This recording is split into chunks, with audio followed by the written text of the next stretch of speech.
प्रयागराज यमुना पार जसरा block के अंतर्गत जारी ग्राम सभा में भारतीय राष्ट्रीय पार्टी का सफल हुआ आयोजन।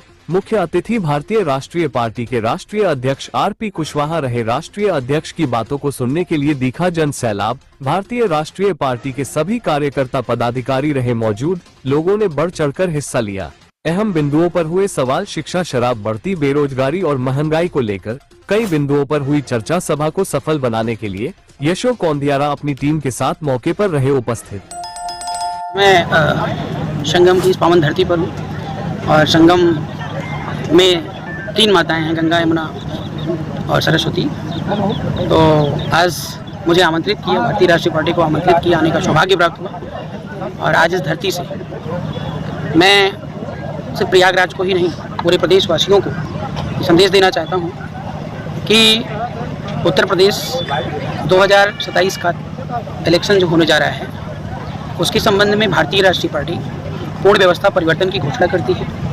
और अभी तक बहुत सरकारें आई हैं। इस देश के अंदर सरकारें परिवारवाद, व्यक्तिवाद, जातिवाद, मनुवाद, तमाम सारी समस्याओं को लेकर के जो है लोगों पर थोप रही हैं। तो हमारा उद्देश्य है कि पार्टी में हम लोगों ने पहले भागीदारी दे दी है कि भारतीय राष्ट्रीय पार्टी को कोई व्यक्ति भारत देश का ये नहीं कह सकता है कि हमारी पार्टी नहीं है। हमारे यहाँ एक अध्यक्ष नहीं होता है।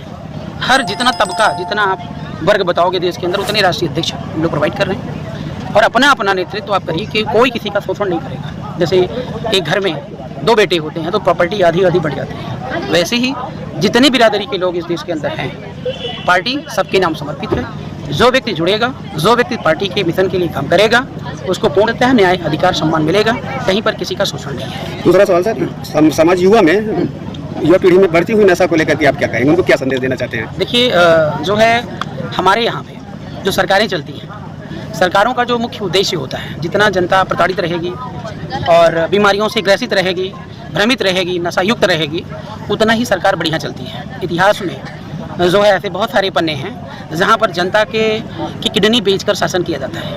यहाँ पर भी ऐसा हो रहा है। तो नशा जो है वो सरकार खुद बढ़ावा दे रही है। भारत देश के अंदर नेताओं की कमी नहीं है जो 24 घंटे नशे में धुत रहते हैं। ये मैं सिर्फ नेताओं की नहीं, पुलिस प्रशासन, मतलब हर तबके में आप चले जाइए, माताएं बहनें सब परेशान है नशा छुड़ाने के लिए, लेकिन सरकार परेशान नहीं है। तो कहीं ना कहीं एक तरफ तो शराब बेचने से भी फायदा हो रहा है और दूसरी तरफ जनता अगर कमजोर होगी तो जो सातिर किस्म के लोग हैं वो गद्दी पर बैठे रहेंगे, राज और शासन चलाते रहेंगे। ये मुख्य उद्देश्य है। तो जब तक हम लोग नहीं आएंगे तब तक इसका इलाज संभव नहीं है। जी सर, युवाओं को लेकर के शिक्षा के प्रति आप क्या संदेश देना चाहते हैं? देखिए, शिक्षा जो है वो किसी भी युवा की आत्मा है। अगर व्यक्ति शिक्षित है, आज मैं जिस धरती पर उपस्थित हूँ, ये धरती शिक्षा की ही धरती है। मैं इलाहाबाद यूनिवर्सिटी से ग्रेजुएट हूँ। घर से निकला तो सीधे इलाहाबाद का नाम सुना और पढ़ने चला आया।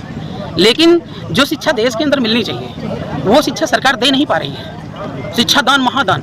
सरकार से बोलिए, सरकार को कहिए कि हमारे बच्चों को फ्री में पढ़ाए। सरकार की इतनी काबिलियत नहीं है कि हमारे बच्चों को फ्री में शिक्षा दे। जिसके पास पैसे हैं वे इंडिया में नहीं, बाहर पढ़ रहे हैं, और इंडिया में पढ़ भी लिए तो बाहर चले जा रहे हैं नौकरी करने के लिए, सैलरी नहीं दे पा रहे हैं। समझ रहे ना? तो शिक्षा जो है वो सरकार जैसे दारू के नशे में लत रख करके उनको कमजोर करना चाह रही है, वैसे शिक्षा के प्रति बच्चों को कमजोर करके उनको अशिक्षित बनाने का प्रयास कर रही है। ये तो आजकल आप लोगों का जो है सानिध्य है, सोशल मीडिया का सपोर्ट है, जिसकी वजह से जनता समाज जागरूक हो रही है और सरकार की जो है जो जड़ें हैं वो हिलती चली जा रही है। नहीं तो कोई सूचना कहीं तक मिलती नहीं है। व्यापक बढ़ती हुई महंगाई पे आप क्या कहना चाहते हैं?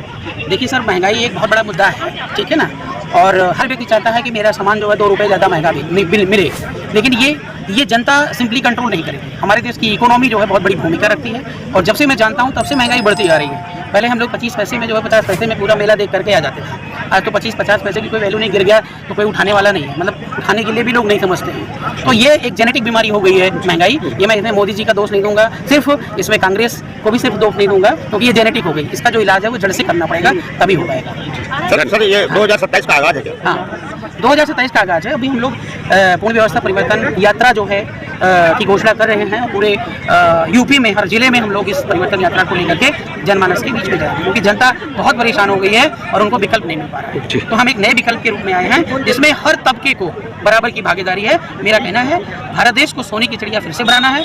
अगर आप मेरे से आगे चल सकते हो तो मैं आपके पीछे चलने के लिए तैयार हूँ। अगर आप आगे चलने के लिए जो है असमर्थ हैं तो हमारे साथ चलिए, वो भी नहीं कर सकते तो पीछे चलिए। सर एक सवाल और, इसमें पूरे देश में एक नई जंग छिड़ी है, यूजीसी को लेकर। यूजीसी कोई मुद्दा नहीं है। देखिए सर, बबूल के पेड़ के नीचे जब आप खड़े होगे ना तो फल की उम्मीद मत करिए, जी समझ रहे ना। बबूल के पेड़ के नीचे आम नहीं मिलेगा आपको। ये मोदी जी का मुद्दा है यूजीसी कि हम लाएंगे, देश को, बिरादरी को छोटे छोटे टुकड़ों में SC ST OBC को बांटेंगे, लड़ाएंगे, राज करेंगे।